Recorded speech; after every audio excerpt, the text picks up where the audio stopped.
He was 12 years old before he ever set foot in a classroom, and he had to walk 26 miles just to get there. That same boy grew up to become the first president of Tanzania and one of the most respected leaders Africa has ever produced. His name was Julius Nyerere, and his numbers carry the frequency of a man born to teach a nation how to stand on its own feet. Welcome to Birth Frequency, where we decode the hidden numerical blueprint behind Africa's greatest figures. Today, we go deep into the life, the mission, and the frequency of the man his own people called Mwalimu, the teacher. Julius Nyerere, born April 13, 1922, in the village of Butiama on the eastern shore of Lake Victoria in Tanganyika, the country we now know as Tanzania. Let's decode him. The name given to him at birth was not Julius. It was Kambarage, meaning in the Zanaki language, the spirit which gives rain. Because on the day he was born, a very heavy rain fell over Butiama. Even his birth name carried prophecy, a spirit that brings water to dry ground, a man who would bring knowledge and life to a people who had been denied both. His father, Nyerere Burito, was the chief of the small Zanaki tribe, one of 120 tribes in the British colony. His father had 25 other children. Julius grew up in the middle of a vast extended family, experiencing communal living from his very first breath. That experience would later become the foundation of his entire political philosophy. He was 12 before he started school, and he had to walk 26 miles to Musoma just to get there.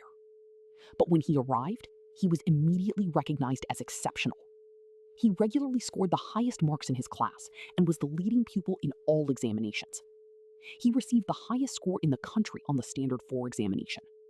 A boy from a small tribe in a small village, outperforming every child in the entire colony. His intelligence was quickly recognized by the Roman Catholic fathers who taught him. He went on with their help to train as a teacher at Makerere University in Kampala, Uganda. And then something remarkable happened. In 1949, he moved to Scotland, and in 1952, he became the first Tanzanian person to earn a university degree when he graduated with an MA from Edinburgh University. A chief's son from a village with no electricity. The first person from his entire country to earn a university degree abroad. That is the frequency of a man destiny had already chosen.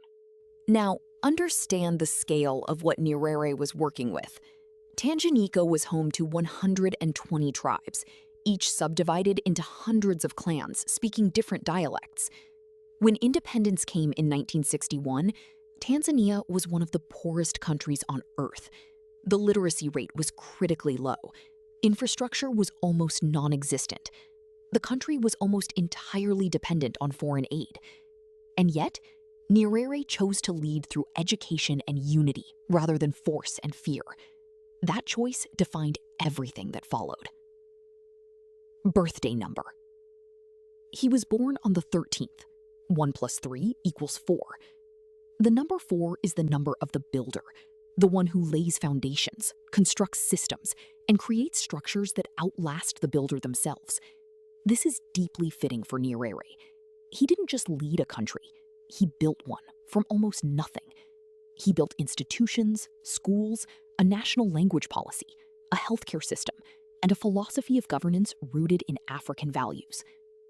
4 energy is patient, disciplined, and committed for the long term. Nyerere governed Tanzania for 24 years, and when he was done, he walked away voluntarily. That takes the rare discipline of a true number 4. Life path number. Now, let's calculate his life path. April is the 4th month, born in 1922. 1 plus 3 plus 4 plus 1 plus 9 plus 2 plus 2 equals 22. Reduces to 4. Life path 4, matching his birthday number exactly, a double confirmation. Everything in Nyerere's purpose ran through the frequency of the builder, the foundation layer, the architect of lasting structures. But there is something even more significant here. 22 is a master number, the master builder.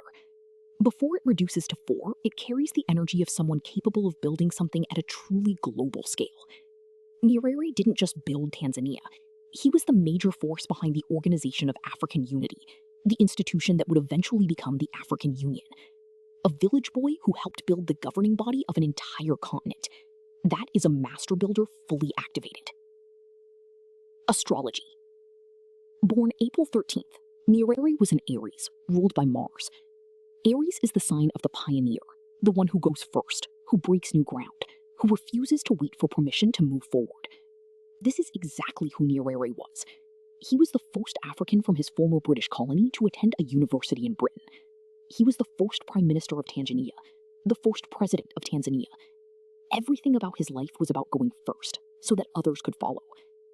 Mars as a ruler adds courage, directness, and a willingness to fight for what is right. But Nyerere's Mars energy was never violent. Influenced by Mahatma Gandhi, he chose non-violent resistance as his weapon, and it worked. Now let's talk about what Nyerere actually did, because the list is extraordinary. He collectivized village farmlands, carried out mass literacy campaigns, and instituted free and universal education. He reinstated Kiswahili as the national language, a powerful act of cultural reclamation that unified over 120 tribes under one shared tongue. He provided a home for a number of African liberation movements, including the ANC and PAC of South Africa, Frelimo in Mozambique, and Robert Mugabe's ZANU in Zimbabwe. Tanzania under Nyerere became the continental headquarters of African liberation. And then, in 1978, when Idi Amin invaded Tanzania, Nyerere did something no African leader had done before. A 20,000-strong Tanzanian army, along with rebel groups, invaded Uganda, took the capital Kampala in 1979, and restored Uganda's government, ending one of the most brutal dictatorships Africa had ever seen. He went to war to free another country's people, not for oil, not for land, for justice. At Birth Frequency, we tell the full truth. Nyerere's economic policies, particularly his forced collectivization program called Ujamaa, ultimately failed to deliver the prosperity he had envisioned. Nearly 10 million peasants were moved, and a substantial majority were forced to give up their land. Many found themselves worse off as incentive and productivity declined. He later admitted mistakes had been made. But here is what separates Nyerere from most leaders. When he stepped down as president of Tanzania in 1985, he was one of the very few African rulers ever to relinquish power voluntarily. He admitted he was wrong. He stepped down when he said he would, and he spent his remaining years as a peacemaker and elder statesman, not clinging to power, but serving still. That is the mark of a man whose frequency was genuine from start to finish. Legacy. Soft-spoken, unpretentious, small of stature, and quick to laugh. Julius Nyerere was widely credited with impressive oratorical skills and unusual powers of political perception. He translated Shakespeare into Swahili. He wrote political philosophy. He formed his own land in retirement. Julius Kambarage Nyerere died on October 14, 1999, at St. Thomas Hospital in London. His body was flown back to Tanzania and taken to the National Stadium so his people could bid him farewell. Presidents and representatives from across Africa, America, and Canada came to pay their respects. He was buried in Butiama, the same village where a heavy rain fell the day he was born. Close. Julius Kambarage Nyerere, born April 13, 1922, died October 14, 1999, aged 77. Birthday 4, the builder of lasting foundations. Life path 22/4, the master builder who constructed a continent's governing body. Aries Mars, the pioneer who always went first so others could follow. A boy who walked 26 miles to reach a classroom, who ended up building classrooms for an entire nation. Mwalimu, the teacher, forever. This is Birth Frequency, and Africa's story is just getting started. Subscribe, share this, and drop in the comments, which African leader do you want decoded next? See you in episode 7.